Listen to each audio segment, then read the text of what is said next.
Primeira coisa que eu percebi é que eu acho que eu estou com a mesma roupa da caricatura. Eu sou gaúcho, me formei numa universidade no interior do Rio Grande do Sul e mais do que uma carreira médica, eu tenho uma trajetória. Eu falei para minha mãe, quando eu era pequeno, quando eu tinha 5 anos, eu acho que eu gostaria de ser médico para descobrir a cura do câncer. Eu me tornei médico, mas eu perdi a ambição de descobrir a cura do câncer. Hoje eu imagino que o meu papel, embora a oncologia tenha avançado muito, é muito mais cuidar das pessoas. E eu vou tentar contar um pouquinho do porquê dessa história e da história da Slow Medicine. A Slow Medicine, na verdade, é difícil conceituar exatamente o que é isso. Mas é uma filosofia de trabalho, um conjunto de princípios que olham a prática médica de uma maneira um pouco diferente. Se propõe como um novo paradigma na prática médica. Aquele caracolzinho ali que vocês estão vendo é o símbolo do movimento Slow. A Slow Medicine, ela é uma vertente da Slow Food. Todo mundo praticamente já ouviu falar.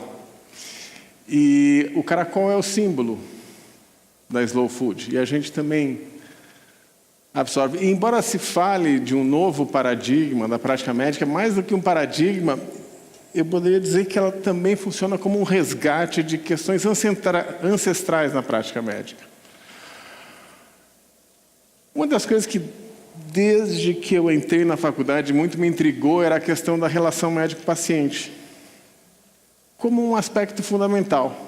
O Dr. Dario Birolini, que é das pessoas que trabalham comigo nessa iniciativa da Slow Medicine, ele diz que a relação médico-paciente é o fulcro da prática médica, é onde se dá a prática médica, mesmo que se dê de uma maneira virtual, mas ela é essencial.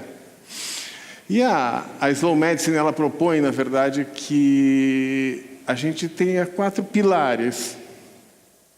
Um deles é o tempo no qual a gente se dedica ao cuidado do paciente. As decisões dos médicos melhoram quando eles dedicam o tempo e a atenção ao seu paciente.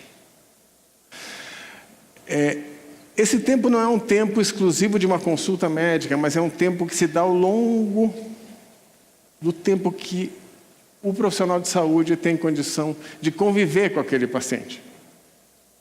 Conhecer melhor o paciente, a família, a sociedade, a sua cultura. E que essa história começou de uma maneira engraçada. Eu estava num congresso de geriatria nos Estados Unidos e tinha uma palestra sobre humanidades em geriatria. Eu, sinceramente, isso foi em 2010, eu não sabia direito do que se tratava. O título me chamou atenção e eu fui lá. E diferente do que habitualmente acontece nos congressos americanos, que tem 1 hora exata para começar, tinha só uma pessoa sentada numa mesa. Eu entrei, daí a pouco entrou um outro, e uns 15 minutos depois chegou um senhor lá que disse: parece que não existe nada muito organizado por aqui. Então vamos nos apresentar e falar um pouco do que a gente faz. E ele falou um pouco do trabalho dele, eu achei extremamente interessante o trabalho dele. Eu digo, puxa, que legal. E no final da palestra, fui lá conversar com ele. Esse senhor era o Dennis McCullough. Ele foi o principal porta-voz dessa ideia da Slow Medicine nos Estados Unidos. Ele escreveu esse livro que chama My Mother, Your Mother, Minha Mãe, Sua Mãe. E ele se inspirou para escrever esse livro num filme japonês antigo, que inclusive tem 2 versões, que chama Balada de Narayama. A Balada de Narayama retrata a realidade de um pequeno vilarejo japonês no século XIX, em que as pessoas tinham muito poucos recursos, inclusive alimentares. E aos 70 anos, quando as pessoas completavam 70 anos, os filhos mais velhos, levavam essa pessoa para o alto da montanha de Narayama, onde ela seria abandonada ou deixada lá, para que ela pudesse se juntar aos seus ancestrais e morrer em paz. E o filme versa sobre isso. O Dennis McCullough, que era um geriatra e médico de família, ele propunha que a ideia dele de slow medicine era exatamente como você faria essa subida da montanha, carregando nas costas o seu pai, que tinha te cuidado a vida inteira e que agora precisava da sua ajuda. Então eu conheci o Dennis McCullough lá e foi o meu primeiro contato com a slow medicine. E eu achei aquela ideia interessantíssima, mandei comprar o livro naquela época pela Amazon, demorou uns 45 dias para chegar. E eu comecei a ler e li a introdução do livro e achei sensacional. Eu digo que isso aqui é maravilhoso, é isso aqui que eu sempre pensei, eu quero fazer esse tipo de coisa. E guardei o livro. Aí no ano seguinte, resolvi ler de novo, eu li o primeiro capítulo e eu disse, isso aqui é maravilhoso, é realmente o que eu preciso fazer, eu vou dar um jeito de divulgar essas questões, e guardei o livro. No ano seguinte eu li de novo a introdução, e mais 2 vezes, até que em 2015 eu resolvi, eu vou ler o livro. E efetivamente o livro foi um livro modificador na minha vida. E um dia eu estava em casa, coincidentemente com a Roberta, está sendo citada toda hora aqui, e eu resolvi olhar se existia o registro de slow medicine no Brasil. E aí eu vi lá que ninguém tinha registrado esse nome. E eu registrei www.slowmedicine.com.br. Paguei R$30 por isso. E aí eu digo, não, eu vou montar um site. E eu tinha o e-mail do Dr. Dennis, escrevi para ele, olha, eu estou pensando em, quem sabe, trazer essas ideias para o Brasil. E ele ficou super feliz, a gente trocou uma correspondência por um tempo. E no ano seguinte, o Marco Bobbio, que é um escritor, um cardiologista italiano, esteve no Brasil. E o Marco Bobbio, ele escreveu esse livro Doente Imaginado, que foi traduzido para o português e fala de questões assim que eu considero essenciais na prática médica e com as quais a vida inteira eu tive identificação. Eu pude entender que a Slow Medicine não era uma iniciativa do Dennis McCullough, que ela tinha uma história já ao longo dessas últimas 2 décadas. E que na Itália existia uma associação chamada Associação Italiana da Slow Medicine que tinha um manifesto. E esse manifesto propunha uma medicina sóbria, respeitosa e justa. Essa medicina sóbria dizia assim, olha, fazer mais nem sempre significa fazer melhor. Essa medicina respeitosa, ela leva em consideração que cada pessoa tem os seus valores, que cada pessoa tem as suas expectativas, que cada pessoa tem as suas escolhas e que isso é essencial que seja levado em consideração para que as decisões em saúde sejam adequadas. Quem é médico um pouco mais velho aqui sabe que em medicina a gente tinha uma tendência a uma verticalização do cuidado. O médico dizia e o paciente obedecia. Hoje a gente passa por um momento diferente, um momento em que a necessidade de compartilhamento de decisões com o paciente passa a ser essencial. Para que a gente possa compartilhar decisões, a gente precisa informar adequadamente a pessoa.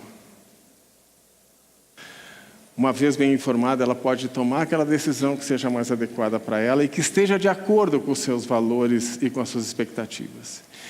E uma medicina justa é que uma medicina que seja de comum acesso para todos, que cuidados de qualidades possam ser oferecidos para todos. E isso, por exemplo, é o que acontece quando você, em Uganda, oferece cuidados paliativos. quando você oferece para um indivíduo que está no interior do Amazonas a possibilidade de revascularizar uma perna. Isso são cuidados de qualidade. Isso são cuidados de qualidade para todos, quando você oferece a possibilidade de operar uma catarata ou uma hernia inguinal num índio que está localizado numa área remota do país, e daqui a pouco vocês vão saber por que eu estou falando isso. A gente tinha uma ideia de tradução de slow medicine, para não ter uma expressão em inglês. E aí um dia eu estava indo trabalhar e eu pensei que medicina lenta era uma coisa um pouco incoerente. Uma vez no Facebook, a gente tem uma certa presença nas redes sociais, um sujeito falou: de medicina lenta já basta o SUS, ou alguma coisa dessa ordem. E aí eu tive essa ideia de medicina sem pressa. Então, a medicina que se preocupa em que você está ali presente junto ao paciente no momento em que você exerce o seu trabalho. E depois eu descobri que tinha um médico lá no Rio Grande do Sul que em 2012 já tinha escrito um artigo para o jornal Zero Hora que falava assim, o nome do artigo era "Vamos conversar, doutor?" E aí ele dizia: fala-se de uma slow medicine, uma medicina sem pressa. Então, sem saber que o Dr. Flávio Canter havia falado isso em uma ocasião, eu acabei dando esse nome. Esse nome ficou legal. Depois eu descobri que tinha uma série de outras questões que a slow medicine amparava. Uma delas é o excesso, os excessos da medicina moderna. A sobreutilização de recursos, que muitas vezes são utilizados de uma maneira irracional, onde, muitas vezes, a tecnologia é colocada frente ao cuidado médico, frente à relação médico-paciente. A slow medicine não é contra a tecnologia, ao contrário, ela é muito favorável à tecnologia, desde que usada de maneira ponderada e cuidadosa. Mas o que a gente vê habitualmente hoje é um indivíduo que chega no pronto-socorro com uma infecção de vias aéreas, fica 6 horas esperando lá, pela tomografia, o hemograma, a PCR, a avaliação de uma série de coisas. Ou então aquele indivíduo que chega no consultório e depois de breves palavras com o médico, deposita um enorme fardo de exames, dizendo assim: olha, eu já fiz esses exames aqui, o senhor quer pedir mais alguns? Ou, o meu plano de saúde é muito caro, então pede tudo que o senhor achar que eu preciso. Então, esse tipo de coisa a gente questiona. A tecnologia deve estar a serviço do homem.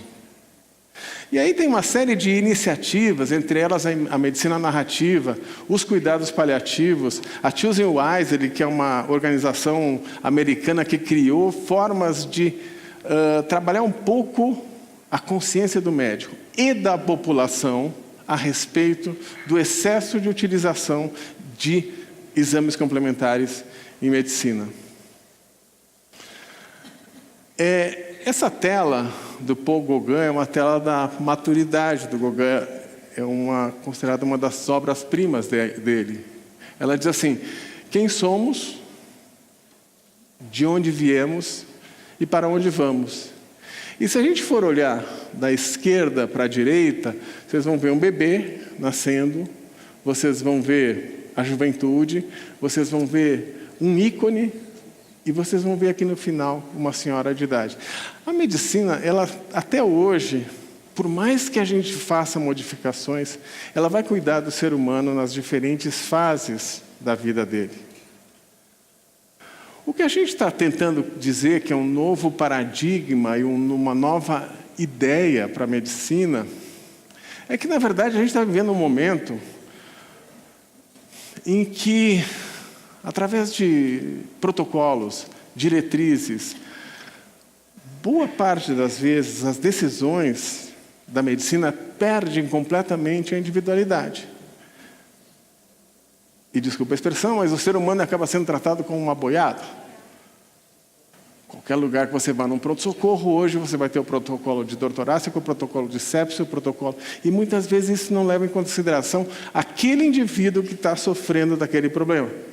Então, uma jovem de 35 anos, com febre alta e pressão baixa, é tratada da mesma maneira de uma velhinha que está na casa de repouso, com uma gastrostomia, já em uma fase avançada de demência. Ambas vão fazer toda uma investigação diagnóstica extremamente cara.